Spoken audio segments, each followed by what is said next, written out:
ওই বিল্ডিংটা তো আমাদের বিল্ডিং না, ওটা আমাদের বিল্ডিং, এইটা ওইটা ওইটা আমাদের, এটা আমাদের, এটাও আবার কিন্তু ভাড়া বিল্ডিং।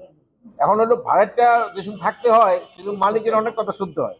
আপনারা তো আছেন, অনেকে ভাড়ায় থাকেন না, ওই মালিক দেখো আপনাকে রাত 11টার সময় বলে যে এই পর আর বাসায় ঢুকতে দেবো না, দরজা বদলতে। এখনো এরকম আমাদের একই অবস্থা, যেহেতু ভাড়াটা বিল্ডিং এই জন্য পোস্টার টোস্টার এই করে অনেক ঝামেলা হয়। যে সময় আমরা নিজস্ব বিল্ডিং এ চলে যাবো, আল্লাহ দিলে এই সমস্যাগুলি থাকবে না। পুলিশের সংস্কারটা একটা কন্টিনিউয়াস হচ্ছে। আমরা দেখবেন এই কিছুদিনের ভিতরেই আমরা এখনো পাইলট একটা প্রজেক্ট নেওয়া হয়েছে। আপনারা সবসময় বলেন জিডি এবং ওই মামলা পুলিশ নিতে চায় না, এই জন্য এটা অনলাইনে দিতে পারবে।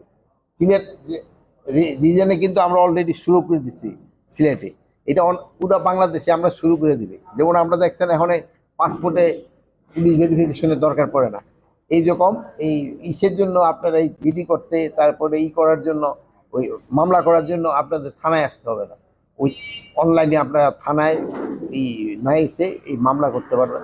প্লাস আপনার ওই যে আগে আপনারা বলেন যে রিমান্ডে নিয়ে জিজ্ঞাসাবাদ করার জন্য আমরা কাচের মতো ঘর করে দিব, যেমন অন্যেরও দেখতে পারবে যে তার সাথে কিরকম কোনো খারাপ আচরণ করা হচ্ছে। যদি মামলা বাণিজ্যে যদি কেউ ইসের সাথে দুর্নীতির সাথে জড়িত হয়, তাকে কাউরি ছাড় দেওয়া হবে না। আপনারা জানেন পুরো এই র্যাঙ্কের 84 জনরে কিন্তু আমরা অ্যাটাচ করে রাখছি।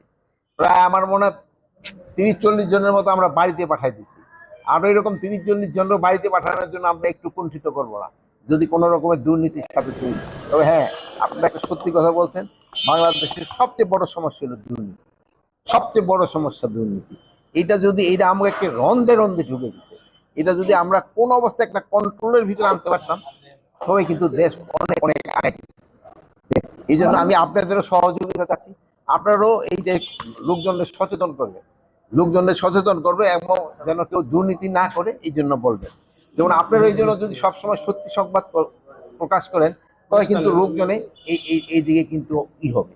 অনেক সময় আছে আপনাদের ভিতরেও যদি আবার কোনো মিথ্যা সংবাদ হয়, তো মিথ্যা সংবাদ হলে এই দুর্নীতিবাদটাও পায়, আর পার্শ্ববর্তী দেশগুলো সুবিধা পেয়ে যায়।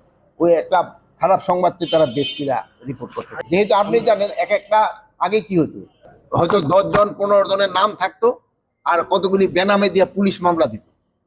আর এইবার হইতে কি আপনারা মামলা দিচ্ছেন, 10 জন 15 জনের নাম দিচ্ছেন, 200-250 বেনামি লোক দিচ্ছেন। এই জন্য কিন্তু ইনভেস্টিগেশনও দেরি হয়ে যাচ্ছে। এই জনগণের যে কতগুলি অনেক, এর ভিতরে অনেক দোষী আছে, অনেক নির্দোষী লোকেরও আপনার আসামি করে দিচ্ছে। এই জন্য কিন্তু ইনভেস্টিগেশন দেরি হচ্ছে। এই জন্য আমরা দেখবো যে দোষী তারা আমরা শাস্তির আওতায় নিয়ে আসবো, আর যে দুর্দোষী, যে নির্দোষ, সে যেন কোনো অবস্থায় সাজা না পায়, এই ব্যবস্থা আমরা। এই ঈদে জামা জুতো অ্যাক্সেসরিজের ডিসকাউন্ট।